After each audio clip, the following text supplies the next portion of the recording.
Hello everyone. Once again welcome back to Kaveri Kathuria classes and I hope you all are doing great.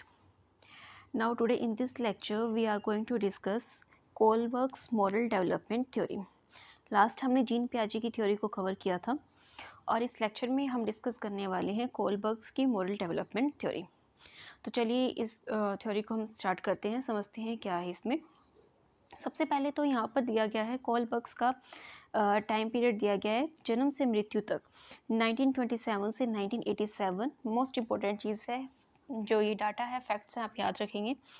ये कहाँ के रहने वाले थे? न्यूयॉर्क से संबंध रखते थे।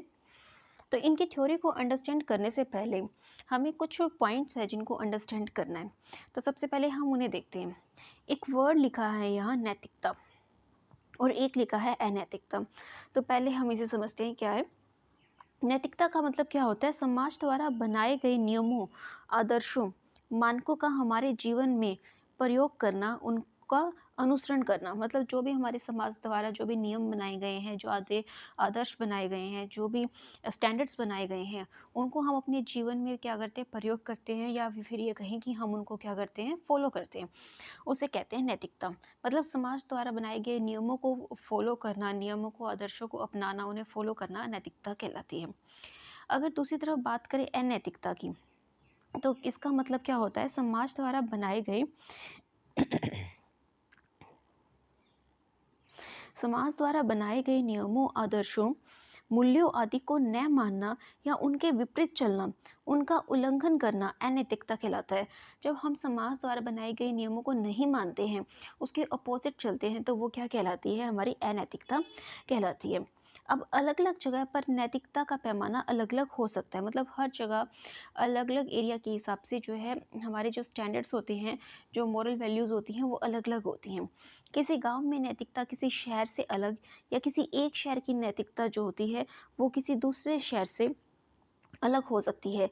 या फिर ये कहें कि एक देश की नैतिकता भी दूसरे देश से कैसी होती है? अलग हो सकती है। जैसे भारत में बुढ़ापे में माँ बाप की सेवा न करना अनैतिकता समझा जाता है, जबकि पश्चिम देशों में ऐसा नहीं होता। तो सबसे पहले आपको क्या अंडरस्टैंड करना है कि यहाँ दो टर्म्स यूज़ किए हैं, एक नैतिक और एक अनैतिक। जब हम समाज द्वारा बनाए गए नियमों को फॉलो करते हैं वो नैतिकता कहलाती है, और जब फॉलो नहीं करते हैं, उसके अगेंस्ट चलते हैं, तो वो अनैतिक कहलाती है। अब यहाँ पे कोलबर्ग्स की थ्योरी की बात करें तो यहाँ पर उन्होंने किस तरीके से अपनी थ्योरी समझाने की कोशिश की है वो देखते हैं। यहाँ पर इन्होंने क्या किया? इंटरव्यू किया, साक्षात्कार किया बच्चों का। बालकों में नैतिक विकास किस प्रकार होता है, यह जानने के लिए 10 से 16 वर्ष के लड़कों का कोलबर्ग ने क्या किया? एक साक्षात्कार लिया, मतलब उनका इंटरव्यू किया।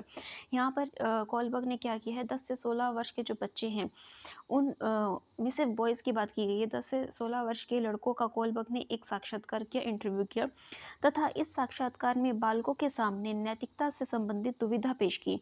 मतलब यहाँ पर उन्होंने जो है नैतिकता से रिलेटेड, मोरालिटी से रिलेटेड, मोरल वैल्यूज से जुड़ी हुई एक प्रॉब्लम उनके सामने रखी और बालकों से प्रश्न पूछे गए और फिर उनसे कुछ सवाल किए। उन्हीं प्रश्नों के जवाब के आधार पर कोलबर्ग ने नैतिकता के विकास को जो है 3 लेवल्स में और 6 अवस्थाओं में विभाजित किया। ये मोस्ट इंपॉर्टेंट पॉइंट है। कई बार एग्जाम में पूछता है कि लेवल कितने हैं? लेवल हैं 3, और स्टेजेस पूछे तो स्टेजेस कितनी हैं? 6 स्टेजेस हैं। मतलब उन्होंने अपनी पूरी थ्योरी को 3 लेवल्स में और 6 स्टेजेस में जो है डिवाइड किया। नैतिकता को अपनाने के लिए प्रारंभ में कुछ समय दुविधा हो सकती है, और कुछ समय के पश्चात वही कार्य जो है आसान लगने लगता है। कहते हैं कि जब हम बात करते हैं नैतिकता की, तो कुछ स्टार्टिंग में कुछ समय जो है हमें दुविधा हो सकती है, कुछ समय के पश्चात वही कार्य जो है हमें क्या करता है? आसान लगने लगता है। तो यहाँ पर एक टर्म यूज़ की है, नैतिक तर्कणा। नैतिक तर्कणा का मतलब होता है मॉरल रीजनिंग। मॉरल रीजनिंग जानने के लिए ही उन्होंने क्या किया? उनके सामने एक नैतिक दुविधा पेश की। मतलब बच्चों की जो मॉरल रीजनिंग कैसी है, यही जानने के लिए उनके सामने कुछ प्रॉब्लम्स रखी गई थी, और फिर ये जानना चाहा कि उनकी उस पर क्या विचार आते हैं, कैसे उसको वो सॉल्व करते हैं। अब यहाँ पर एक इम्पोर्टेंट पॉइंट ये भी है कि इन्होंने कुल 11 कहानियाँ लिखी। अगर एग्ज़ाम में पूछा जाए तो इन्होंने कुल 11 कहानियाँ लिखी और उन्हीं 11 कहानियों में से एक कहानी है जिसको हाइंस की दुविधा भी कहते हैं। मतलब इसी दुविधा को पेश करते हुए उन्होंने जो है अपनी इस कोलबर्ग थ्योरी को एक्सप्लेन किया है। आपको सिंपल सा ये ध्यान रखना है कि जो कोलबर्ग्स की मॉरल डेवलपमेंट थ्योरी है वो कौन-सी कहानी से जुड़ी हुई है। तो कोलबर्ग्स की हाइंस की दुविधा की कहानी से जुड़ी हुई है। अभी क्या कहानी है छोटी-सी एक बार हम समझ लेते हैं। यूरोप में एक गरीब व्यक्ति यूरोप में एक गरीब व्यक्ति था जिसका नाम हाइंस था। हाइंस की वाइफ मृत्यु के कगार पर पहुंच जाती है और डॉक्टर कहते हैं कि हमारे शहर में इस बीमारी की दवाई एक ही फार्मा पर है। तो हाइंस को वो दवाई लाने जो है वहाँ पहुँचता है, लेकिन उसका दाम कई गुना मांग लिया जाता है और ऐसे में हाइंस उसे चुकाने में असमर्थ था, तो वह दुकान से दवाई चोरी करके ले आता है।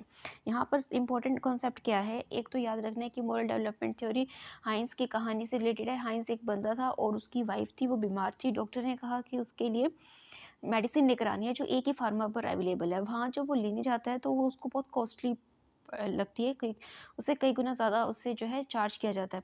तो फिर वो लेता नहीं है, तो वो वहाँ से चोरी करके लेके आता है। तो यहाँ पर कहते हैं कि इस कहानी के आधार पर अब बच्चों से जो है प्रश्न पूछे गए और जो जवाब वो दे रहे थे उन्हीं के आधार पर जो है उन्हें अलग-अलग स्तर पर बाँटा गया। ये एक छोटी-सी स्टोरी है। इस मॉरल डेवलपमेंट थ्योरी के पीछे की स्टोरी है छोटी-सी। अब यहाँ पर हम अंडरस्टैंड करते हैं क्या चीज़ है ये। देखिए, सबसे पहले जो हम लेवल की बात करें, 3 लेवल हैं, ये ध्यान रखने हैं। फर्स्ट लेवल आपका कहलाता है pre conventional level. Most important point है, पहला लेवल कहलाता है प्री कन्वेंशनल लेवल और जिसकी एज भी पूछी जाती है 4 टू 9 ईयर्स। ये एजेस सबके अकॉर्डिंग याद करनी है, जीन पियाजे के अकॉर्डिंग अलग है और जैसे कि ये जो अलग अलग थ्योरीज आ रही है सबके अकॉर्डिंग जो है आपको अलग अलग याद रखनी है। अब प्री कन्वेंशनल लेवल के अकॉर्डिंग बात करें तो यहाँ पर 4 से 9 साल के बच्चे इसमें इंक्लूड किए गए। इस स्तर पर बालकों पर नियंत्रण, जब बच्चों के ऊपर कंट्रोल होता है, बाहरी तत्व घटना के आधार पर होता है। देखिए, यहाँ पर कहना क्या चाहता है कि एक बच्चा है, उसका अपने आप पर, इस एज के जो बच्चे होते हैं उनका अपने आप पर कोई कंट्रोल नहीं होता। उसको कंट्रोल जो है बाहर के करते हैं, जैसे फैमिली मेम्बर्स करते हैं, उसके पेरेंट्स करते हैं, तो वो जो है बाहरी तत्व माने जाते हैं। तो यहाँ पर उसका अपने आप पर बच्चे का कोई कंट्रोल नहीं है, जो कंट्रोल है वो बाहरी तत्व है, घटना के आधार पर होता है। इसमें बाह्य तत्व या घटना के आधार पर नियंत्रण होता है। इस स्तर में बालकों की अभिप्रेरणा मतलब उनका मोटिवेशन या नियंत्रण मतलब उनके ऊपर कंट्रोल, दोनों ही बाह्य होते हैं। अब मोस्ट इम्पोर्टेंट पॉइंट है यहाँ पर ये जो इस स्लाइड में आपको ये याद रखना है। एक तो पहली स्टेज है प्री कन्वेंशनल, फिर एज है 4 से 9 साल का बच्चा, और ये याद रखना है कि 4 से 9 साल का जो बच्चा है उसकी मोटिवेशन, उसका कंट्रोल दोनों ही एक्सटर्नल होते हैं। मतलब उसको मोटिवेट करना पड़ता है, वो खुद से नहीं हो सकता, और उसको कंट्रोल करना पड़ता है एक्टिविटी से कि ऐसा करना है और वैसा करना है, तो उसको कंट्रोल करना पड़ता है, वो खुद से जो है कंट्रोल खुद को नहीं कर पाता। इस स्तर में बालकों पर नियंत्रण दंड एवं पुरस्कार के द्वारा ही होता है। इस चीज़ के अंदर बच्चों को कंट्रोल करने के लिए पनिशमेंट का और या फिर कहें कि पुरस्कार प्राइज का प्रयोग किया जाता है, उसके द्वारा उसको कंट्रोल कर सकते हैं। इस स्तर में बालक दंड से बचने के लिए कार्य को करते हैं। मतलब दंड से बचने के लिए वो क्या करते हैं, कोई काम हम उनको देते हैं तो उनको पता है कि अगर ये काम नहीं किया तो ये पनिशमेंट मिलेगी, सिर्फ इस डर से वो काम करते हैं। तथा वह पुरस्कार पाने के लिए भी क्या करते हैं, कार्य करते हैं। मतलब अगर उन्हें पता है काम करने से उन्हें कोई प्राइज़ मिलेगा तब वो उसको करते हैं। तो ये चीज़ें यहाँ पर याद रखनी है कि मोटिवेशन और कंट्रोल कैसा है, एक्सटर्नल है, और वो दंड से बचने के लिए और पुरस्कार को पाने के लिए क्या करते हैं, कार्य करते हैं। अब ये था लेवल 1। अब इसी लेवल 1 को आगे 2 स्टेजेस में बाँटा है। ये 2 स्टेजेस हैं इसकी लेवल 1 की। अब यहाँ पर फर्स्ट स्टेज की इसकी बात करें कि stage of order and punishment. ठीक है, आपको सबसे पहले याद रखना है कि फर्स्ट जो आपका लेवल है वो प्री कन्वेंशनल लेवल है। ठीक है, अब प्री कन्वेंशनल लेवल के 2 पार्ट बन गए। अब इसके अंदर एक तो ये स्टेज आ गई, stage of order and punishment. अब इसको स्टेज ऑफ पनिशमेंट एंड ओबीडेंस भी कहते हैं। अगर ये समझ नहीं आ रहा हो तो आप लिख सकते हैं, स्टेज ऑफ पनिशमेंट एंड ओबीडेंस भी कहते हैं, stage of order and punishment भी कहते हैं। अब इस चरण में बालक क्या करता है, इस चरण में बालक को अच्छे बुरे का कोई ज्ञान नहीं होता। मतलब इस चरण में बालक को अच्छे और बुरे का कोई ज्ञान नहीं होता, वह दंड से बचने के लिए कार्य करता है, तथा जिस कार्य के करने पर उसे दंड मिलता है, वह उसे जो है अनैतिक समझता है, मतलब उस कार्य को गलत समझता है। और जिस कार्य के करने पर उसे दंड नहीं मिलता, उसे नैतिक समझता है। मतलब बच्चा इतना छोटा है अभी कि वो सिर्फ ऑर्डर एंड पनिशमेंट के स्टेज में है। उसको ये सिर्फ ये समझ में आता है कि ये काम करेंगे तो पनिशमेंट मिलेगी और ये काम करेंगे तो जो है पनिशमेंट नहीं मिलेगी। और जिसके लिए पनिशमेंट मिल रही है मतलब वो काम गलत है, जिसके लिए पनिशमेंट नहीं मिल रही वो काम सही है। और यहाँ वह दंड से बचने के लिए ही आज्ञा का पालन करता है। मतलब उसे ये समझ में आता है कि अगर मैंने ये काम नहीं किया तो उसे डांट पड़ेगी, और सिर्फ इसी से बचने के लिए वो क्या करता है, अपना काम कर देता है। मतलब बच्चे के दिमाग में कोई भी अभी सवाल जवाब कुछ नहीं है। सेकंड इसके अंदर जो स्टेज आती है, एक स्टेज में डिवाइड किया इन्होंने स्टेज ऑफ ईगो को, जिसे स्टेज ऑफ एक्सचेंज के नाम से भी जाना जाता है। और इसी को हम stage of self interest orientation के नाम से भी जानते हैं, और इसी को गिव एंड टेक के नाम से भी जाना जाता है, गिव एंड टेक स्टेज। मतलब इस स्टेज के 3-4 नाम हैं, जो सारे नाम आपको पता होने चाहिए। अब आपको ये समझ में आना चाहिए कि जो 4 से 9 साल का बच्चा इसके अंदर इंक्लूड किया गया, एक तो गिव एंड टेक नाम दिया उसे, और एक एक्सचेंज, और एक सेल्फ इंटरेस्ट, और एक ईगो। ये 4 नाम है इसके। इस अवस्था में बालक उसी कार्य को नैतिक समझता है जिसमें उसे अपना हित लगे। बच्चा इतना छोटा है कि उसे वही काम अच्छा लगता है जिसमें उसको अपना फ़ायदा नज़र आ रहा है। इसी वजह से इसे सेल्फ सेंट्रिक अवस्था भी कहते हैं। इस अवस्था में बालक उस कार्य को नैतिक समझता है जिसमें बराबरी का लेन-देन हो। ठीक है, जैसे आपने कुछ बच्चों को देखा होगा कि अगर वो किसी को एक पेंसिल दे रहे हैं तो उससे बदले में कुछ ना कुछ लेंगे, भी मैं तुझे पेंसिल दूँगा तो तू भी मुझे क्या दे, रबड़ दे, कुछ स्केल दे, कुछ भी दे। तो वो गिव एंड टेक वाली चीज़ होती है। बच्चा इतना छोटा होता है कि वो भी अपना फ़ायदा उसमें देखता है, कि अगर वो कुछ देगा तो बदले में कुछ वो लेना चाहता है। इसी की वजह से इसको क्या कहते हैं, स्टेज ऑफ एक्सचेंज भी कहते हैं, गिव एंड टेक भी कहते हैं, या फिर इसको सेल्फ इंटरेस्ट भी कहते हैं कि वो अपना फ़ायदा भी देखता है, और स्टेज ऑफ ईगो भी कहते हैं। तो यहाँ पर कहता है कि बच्चा यहाँ पर जब कोई कार्य करता है तो उसको लेन देन जो है वो बराबरी का चाहता है। इस अवस्था में यदि बालक की कोई इच्छा इस अवस्था में यदि बालक की कोई इच्छा की पूर्ति चोरी करने से भी होती है तो वह चोरी करके झूठ बोलेगा या कार्य को नैतिक समझता है। मतलब कहते हैं कि यहाँ पर जैसे आपने देखा होगा कि कुछ बच्चे जो है पेंसिल चुरा लेते हैं क्लास में, किसी के बैग से कुछ निकाल लेते हैं, तो वो उसको कुछ गलत नहीं समझते, उनको लगता है कि ठीक है। तो वो अपनी जो पूर्ति है वो चोरी करके भी कर लेते हैं और झूठ बोल के भी कर लेंगे। ठीक है, जैसे बच्चों ने क्या होगा कि अगर उनके मुंह में टॉफ़ी भी होगी तो वो कहेंगे कि नहीं उसने नहीं खाई, तो झूठ बोल के भी वो करेगा। तो ये ऐसी स्टेज है 4 से 9 साल की, ठीक है? अब आप कहेंगे कि आज के टाइम में तो ऐसा नहीं है 4 से 9 साल के, ये तब का टाइम पीरियड है जब ये थ्योरी लिखी गई थी। उस समय 4 से 9 साल के बच्चे इसी अवस्था में आते थे। तो ये गिव एंड टेक की स्टेज जो है मानी जाती है। तो आपको ये ध्यान रखना है कि हमने प्री कन्वेंशनल स्टेज जो है, ठीक है? अब यहाँ पे आया आपका प्री कन्वेंशनल स्टेज, फर्स्ट है आपका प्री कन्वेंशनल स्टेज। अब प्री कन्वेंशनल जो है 2 भागों में बँट गई। एक तो पहली है ऑर्डर और पनिशमेंट वाली, जिसके अंदर वो ऑर्डर देंगे और काम करेगा और पनिशमेंट से बचने के लिए ऑर्डर को मानेगा। दूसरी स्टेज है स्टेज ऑफ ईगो, जिसको गिव एंड टेक वाली भी कहते हैं, कि वो गिव एंड टेक पे चल रहा है। इसको एक्सचेंज स्टेज भी कहते हैं, और इसी को हम क्या कह रहे हैं, सेल्फ सेंटर स्टेज भी कहते हैं। तो ये 2 जो स्टेजेस इसकी याद रखनी है। अब इसी के बाद आता है कन्वेंशनल स्टेज। कन्वेंशनल स्टेज जो होती है आपकी, ये 9 से 13 साल की होती है। इसको कहते हैं कन्वेंशनल लेवल। सेकंड जो है ये लेवल है सेकंड, ठीक है? और ये 9 से 13 साल के बच्चे इसमें इंक्लूड किए जाते हैं। सबसे पहला लेवल था प्री कन्वेंशनल, फिर कन्वेंशनल, और फिर तीसरा है पोस्ट कन्वेंशनल। तो यहाँ पर कन्वेंशनल लेवल क्या कहता है कि इस स्तर में आते आते बालक की नैतिकता का दायरा या क्षेत्र पहले की तुलना में अधिक बढ़ चुका है। मतलब अब बच्चा जो है, नैतिकता की डेफिनेशन उसके लिए थोड़ी सी चेंज हो गई है। अब वो थोड़ी ज़्यादा और समझ रखने लगा है, वो और बड़ा हो गया। तो यहाँ पर उसकी जो नैतिकता का दायरा है वो भी चेंज हो जाता है। लेकिन बालक की नैतिकता को नियंत्रण में उसके माँ-बाप या बड़े द्वारा किया जाता है। अब याद रखना है कि अभी भी उसका कंट्रोल जो है वो एक्सटर्नल है। ये मोस्ट इम्पोर्टेंट पॉइंट है जो यहाँ पर मैंने लिखा है। कहते हैं कि जो ये मोटिवेशन है, ठीक है, अब इतना बड़ा हो गया कि मोटिवेशन इंटरनल है। ये चीज़ समझने वाली है, देखो ध्यान से। ये मोटिवेशन जो है वो कैसा है, इंटरनल है, लेकिन जो कंट्रोल है उसके ऊपर वो कैसा है, एक्सटर्नल।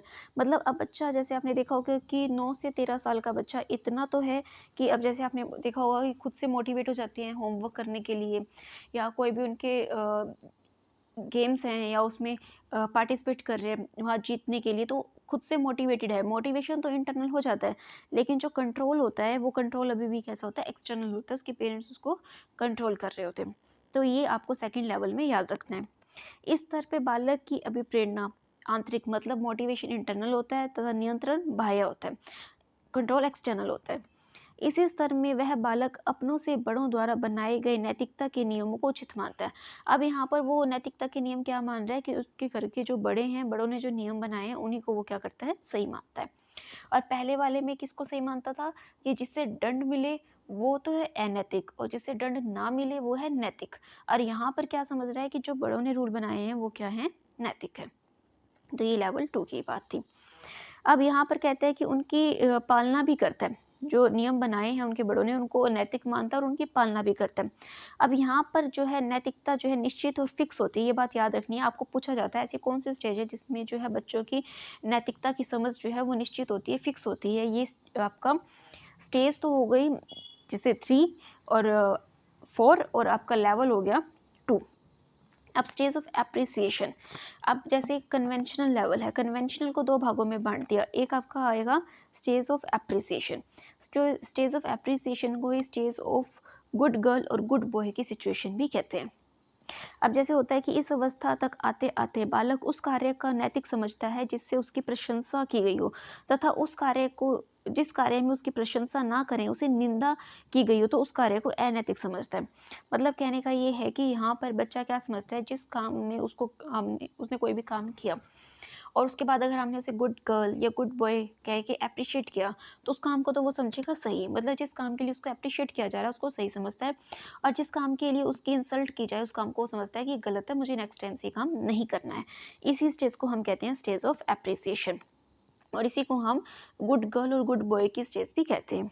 इस अवस्था को एक अच्छा लड़का या अच्छी लड़की या गुड गर्ल गुड बॉय की अवस्था के नाम से भी जाना जाता है, तो इसके अलग अलग नेम हैं।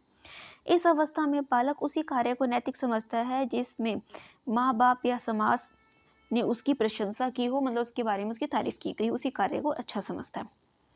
अब इसके अंदर जो आता है नेक्स्ट, इसके अंदर आपकी बात करें लेवल 2 के अंदर जो आपकी स्टेज आती है, स्टेज हो गई 4 और लेवल 2 के अंदर चल रही है स्टेज 4।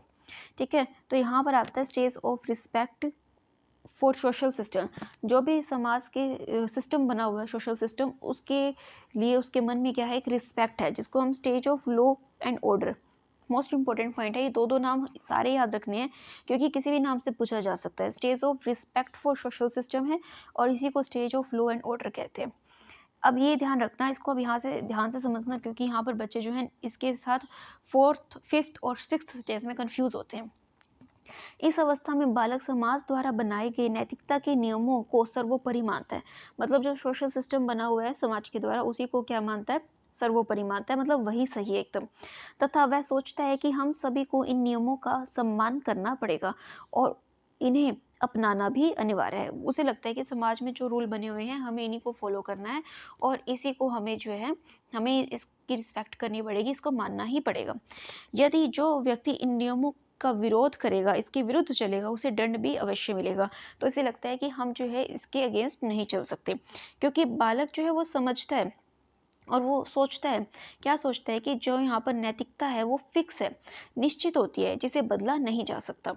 मोस्ट इम्पॉर्टेंट पॉइंट है जहाँ पर ये ध्यान रखना है कि जो स्टेज हमारी 4 है और जो लेवल 2 है वो ये कहता है कि नैतिकता जो है फिक्स होती है, उसे बदला नहीं जा सकता। राइट। अब इसके बाद आता है लेवल आपका 3। लेवल 3 जिसको कहते हैं post conventional level. Post conventional level की जो एज होती है वो 13 से 18 साल की होती है। अब इस स्टेज में क्या होता है, इस स्तर में बालक सब विवेकी अथवा अपनी समझ से निर्णय लेने लग जाता है। मतलब जब लेवल 3 तक आते आते मतलब 13 से 18 साल का बच्चा जो है वो इतना मैच्योर हो जाता है कि वो खुद से जो है निर्णय लेने लग जाता है, जिसे सब विवेक की अवस्था भी कहा जाता है। कई बार ये नाम भी दिया जाता है, सब विवेक की अवस्था, जिसे पोस्ट कन्वेंशनल स्टेज भी कहते हैं। अब इस स्तर में क्या होता है, मोटिवेशन जो होता है, अभिप्रेरण और नियंत्रण दोनों ही कैसे होते हैं, इंटरनल होते हैं। मतलब बच्चा खुद से मोटिवेट भी हो सकता है और खुद से खुद को कंट्रोल करना भी जानता है। इस स्तर में बालक समझने लग जाता है कि नैतिकता निश्चित नहीं होती, फिक्स नहीं होती, इसे समय अनुसार बदला भी जा सकता है। जैसे जब बच्चा और बड़ा होता है तो उसे ये समझ आने लगता है कि रूल्स फिक्स नहीं है, अगर इनमें कुछ गड़बड़ी है, कुछ गलत है तो इनको हम क्या है चेंज भी कर सकते हैं। तो ये बात उसको आते-आते 13 से 18 साल में ये बात जो है समझ आ जाती है। अब जो यहाँ पर लेवल 3 है, इसको भी 2 भागों में बाँटा गया है, जिसको कहते हैं स्टेज ऑफ सोशल कॉन्ट्रैक्ट। ये हमेशा याद रखना, पहले इससे पहले वाली जो स्टेज थी वो रिस्पेक्ट फॉर सोशल सिस्टम थी। ये है स्टेज ऑफ सोशल कॉन्ट्रैक्ट। सामाजिक समझौते की अवस्था कहते हैं। इस अवस्था में बालक समझ जाता है कि व्यक्ति व समाज एक दूसरे के अभिन्न अंग है।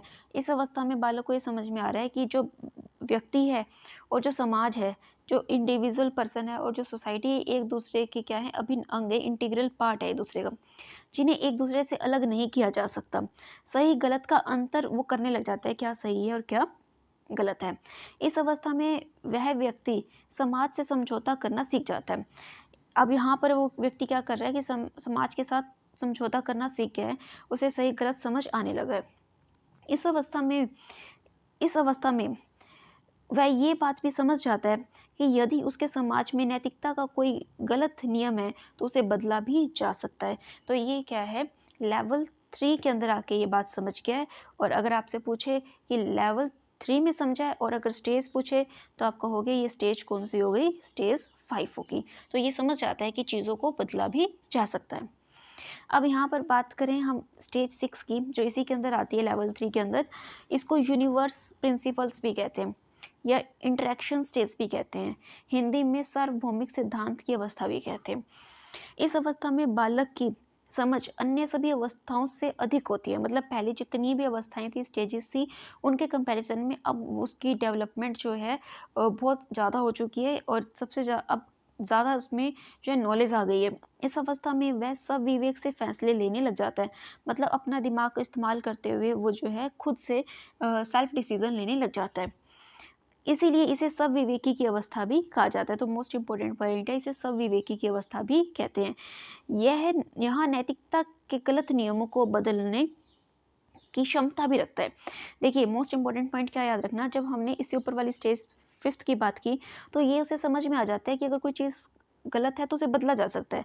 लेकिन स्टेज 6 में जो है वो बदलने की हिम्मत भी रखता है, बदलने की क्षमता भी रखता है। तो जब क्षमता की बात करें तो स्टेज कौन सी है, 6। और जब कहे कि उसे समझ आ गया है कि इन चीज़ों को जो गलत है उनको बदला जा सकता है, तो वो बात कर रहा है स्टेज 5 की। और अगर हम 4 की बात करें तो स्टेज 4 में क्या करता है, उसके मन में रिस्पेक्ट है, रिस्पेक्ट फॉर सोशल सिस्टम। मतलब उसे लगता है कि ये चीज़ें जो है फिक्स है, इनको बदला नहीं जा सकता। ये याद रखनी है। यहाँ व्यक्ति को अच्छे बुरे आदि की समझ अच्छे से हो जाती है। तो यहाँ पर ये इनकी क्या रही, 6 स्टेजेस रही और 3 लेवल रहे। तो चलिए एक बार जो है हम इसको रिवाइज़ कर लेते हैं शॉर्ट में कि क्या-क्या चीज़ें हैं यहाँ पर। देखिए, आपसे सबसे पहले तो पूछा जाएगा लेवल कितने हैं? लेवल हैं 3, ठीक है? आपको ये ध्यान रखना है, लेवल कितने हैं? 3। 3 लेवल कौन-कौन से हैं? एक तो प्री कन्वेंशनल है, ठीक है? एक प्री कन्वेंशनल है, फिर एक कन्वेंशनल है और एक कैसा है? Post conventional. ये आपको याद रखने हैं। लेवल कितने हैं? 3 हैं। ये एक लेवल है, ठीक है? लेवल नंबर 1, लेवल 2 और ये लेवल 3, 3 लेवल हैं। अब इन तीनों लेवल को आगे 2-2 पार्ट्स में डिवाइड कर दिया, ऐसे। अब ये फर्स्ट स्टेज जो थी आपकी, ये तो लेवल कहलाएंगे, 1, ये 2 और ये 3, ठीक है? ये लेवल हैं, प्री कन्वेंशनल, कन्वेंशनल और पोस्ट कन्वेंशनल। इसके बाद इसकी स्टेजेस बन गई। अब जो स्टेजेस बन जाएंगी, ये टोटल कितनी स्टेज कहलाएंगी? 1, 2, ये तीसरी स्टेज, ये 4, 5 और ये 6। सबसे पहले तो स्टेज है ऑर्डर और पनिशमेंट वाली, जहाँ बच्चा क्या कर रहा है, ऑर्डर को मान रहा है। क्यों? क्योंकि उसको पता है कि ये नहीं माना तो पनिशमेंट मिल जाएगी। उसके बाद सेकंड स्टेज आती है जो गिव एंड टेक के ऊपर चलती है, जिसको स्टेज ऑफ ईगो भी कहते हैं, स्टेज ऑफ एक्सचेंज भी कहते हैं, स्टेज ऑफ सेल्फ सेंटर्ड भी कहते हैं। ये गिव एंड टेक की स्टेज चलती है। उसके बाद आता है स्टेज नंबर 3 के ऊपर। स्टेज नंबर 3 में यहाँ पे क्या है, गुड गर्ल और गुड बॉय वाला सीन चल रहा है कि बच्चे को स्टेज ऑफ एप्रिसिएशन कहते हैं। स्टेज 4 में आता है कि रिस्पेक्ट है इसके अंदर, respect for social system, social system के लिए क्या उसके मन में रिस्पेक्ट है। स्टेज 5 में वो क्या कर रहा है कि यहाँ पर वो उसको समझ आ जाता है कि इन चीज़ों को जो है हम चेंज भी कर सकते हैं, ठीक है? और यहाँ पर आपका आ जाएगा रिस्पेक्ट फॉर सोशल सिस्टम, और एक आपकी स्टेज क्या थी, अभी हमने इसके ऊपर करी स्टेज ऑफ सोशल कॉन्ट्रैक्ट, और फिर सिक्स आ जाएगी stage of interaction stage, universal stage. तो ये 6 स्टेजेस हैं और 3 लेवल हैं। इसी को कहते हैं कोलबर्ग्स मॉरल डेवलपमेंट थ्योरी। तो आई होप ये आपको क्लियर होंगे कि लेवल 3 है, स्टेजेस 6 हैं। तो इसी से रिलेटेड आपसे क्वेश्चंस पूछे जाते हैं। सो आज की थ्योरी थी, बाकी का नेक्स्ट हम करेंगे, कल के लेक्चर में डिस्कस करेंगे वाइगोत्स्की की social development theory. So meet you in the next lecture, till then stay connected.